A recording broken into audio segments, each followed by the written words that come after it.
পরকীয়া প্রেমের মর্মান্তিক পরিণতি, 7 মাসের অন্তঃসত্ত্বা স্ত্রীকে হত্যার অভিযোগ।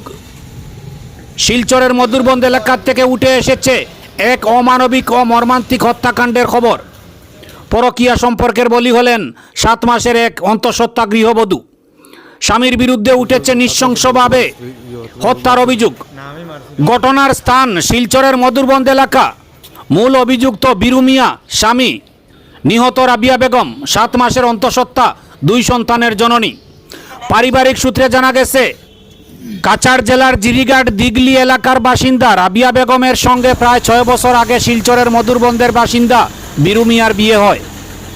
তারা 2 সন্তানেরও বাবা মা ছিলেন। অভিযোগ, বিয়ের কয়েক বছর পর বীরু মিয়া অন্য এক মহিলার সঙ্গে অবৈধ সম্পর্কে জড়িয়ে পড়েন এবং প্রায় 2 মাস আগে সেই মহিলাকে গোপনে বিয়েও করেন। এরপর থেকেই রাবিয়ার উপর চলত শারীরিক নির্যাতন ও দাম্পত্য কলহ। গত সোমবার রাতে হঠাৎ বীরু মিয়া রাবিয়ার বাবাকে ফোন করে রাবিয়ার অবস্থা আশঙ্কাজনক বলে জানান। পরিবারের সদস্যরা ঘটনাস্থলে গিয়ে কাউকে না পেয়ে শিলচর মেডিকেল কলেজ হাসপাতালে পৌঁছান।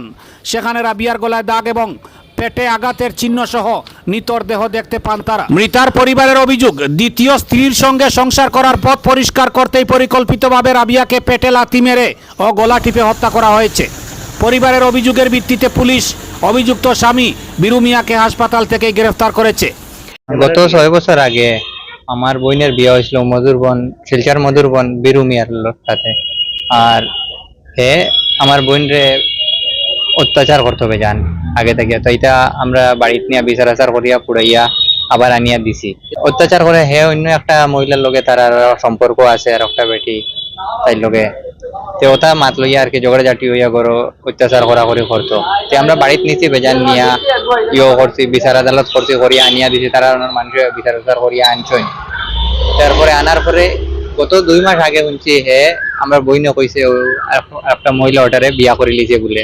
বিয়া করার পরে হে তো আরো অত্যাচার বেশি হইতে গরম তরকারি উরকারি এত উতো ডালি দেয় আর মারপিট করে, বেজান মারধর করে। এটা মানুষ আশেপাশের মানুষও করেন, তাইও হয়তো আমরা ফোন করি মারধর করে বেজান। গত সোমবারে রাত্রে বইনের জামাইয়ে ফোন করিয়া কইছে আমরা তোমার মেয়ের অবস্থা ভালো না। আমরা বাবারে ফোন করিয়া কইছে রাত্রে 10টা, 10:30, 11টার সময়। দেখতে আও। আমরা তো সব ভাই মিলিয়া বাড়াইয়া আইছি। আওয়ার পরে শুনি হে মেডিকেল লইয়া গেছে গিয়া। আমরা যাওয়ার সময় রাস্তাতেই পুলিশ লইয়া গেছি, গিয়া মেডিকেল গিয়া দেখি এটা তো আমার বোন রে হে মার্ডার করছে, ফাঁস লাগাইয়া মারছে। ডেড বডি পাইছি গিয়া স্ট্রাকচারের মধ্যে ফালাইল মেডিকেলের বাইরে ডেড বডি। আমরা তো ধারণা এটা হে ফাঁস লাগাইয়া আর পেটের মাঝে লাতু তো মারছে। পেটের মাঝে মানুষের আশেপাশের মানুষের মাথামাতি করেন শুনলাম। আমার বোন 7 মাসের গর্ভবতী আসলো, আরো 2টা ছোট ছোট বাচ্চা আছেন। একটা 5 বছরের হইব আর একটা 3 বছর 2.5 বছরের কম বয়স হইব। 2টা বাচ্চা পেট্রোল হাত মারছে।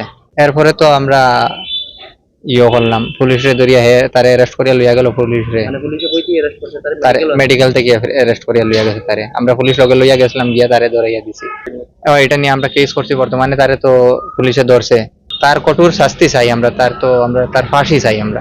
এদিকে অভিযুক্ত স্বামী বীরু মিয়া ক্যামেরার সামনে হত্যার অভিযোগ স্বীকার করলেও পরকীয়া সম্পর্কের কথা স্বীকার করেছেন এবং দাবি করেছেন যে তার স্ত্রী আত্মহত্যা করেছেন।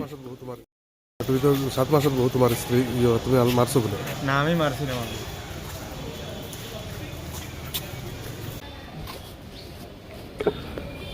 এই নৃশংস ঘটনায় গোটা শিলচর জুড়ে তীব্র ক্ষোভের সৃষ্টি হয়েছে। মৃতার পরিবার অভিযুক্তের কঠোরতম শাস্তির দাবি জানিয়েছে। পুলিশের পক্ষ থেকে এই মুহূর্তে বীরু মিয়াকে জিজ্ঞাসাবাদ করা হচ্ছে এবং ঘটনার তদন্ত চলছে।